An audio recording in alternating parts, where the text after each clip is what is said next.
तर जय हिंद मित्रांनो, आज लागला आहे आपला बंदोबस्त. माणसांना बंदोबस्त कशाचा लागला आहे तर आपला ईदचा बंदोबस्त लागलेला आहे आज. तर आपण जाणार आज ड्युटीला. तर मित्र येत होता, मग मित्राच्या गाडीवर बसलो मस्त मागं. ओके, गाडीवर बसलो, मित्र गाडी चालवत होता. माझ्याकडे आज गाडी नसल्यामुळं आज मित्राची गाडी घेतली आम्ही आणि आम्ही चाललो आहे. त्यात दुसरा मित्र भेटला आम्हाला, एकदम गाडी एकदम फॉर्ममध्ये चालवत आहे, बुलट गिलट एकदम टाकाटाक. आणि हसत होता माझ्याकडे पाहून, काय व्हिडिओ काढतो माझा, काय व्हिडिओ काढतो आहे. मग असं व्हिडिओ काढत करत आम्ही गेलो ड्युटी घेण्याकरता. पोलीस स्टेशनला पोचलो. तर आमच्या अगोदर सर्वजणांना ड्युट्या घेतल्या होत्या. हे आमचे मित्र आहे लहाने साहेब.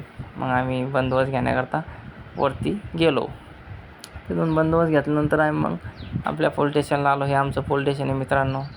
इथं आम्ही ड्युटी करतो दररोज. हे आमचं पोलीस स्टेशन आहे. नक्की कसं वाटलं पोलीस स्टेशन तर मला कमेंट करून सांगा.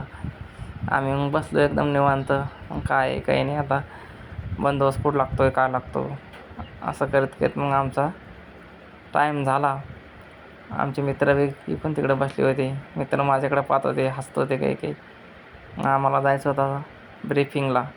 इथं सर्वजण हॉलमध्ये जमले होते, कारण उद्या ईदचा महत्त्वाचा बंदोबस्त असल्यामुळे सर्वजण सरांनी सर्वांना सूचना दिल्या की बंदोबस्त कसा करावा, काय करावा, उद्याचा बंदोबस्त चांगला करा, असं तसं सांगणं आम्हाला.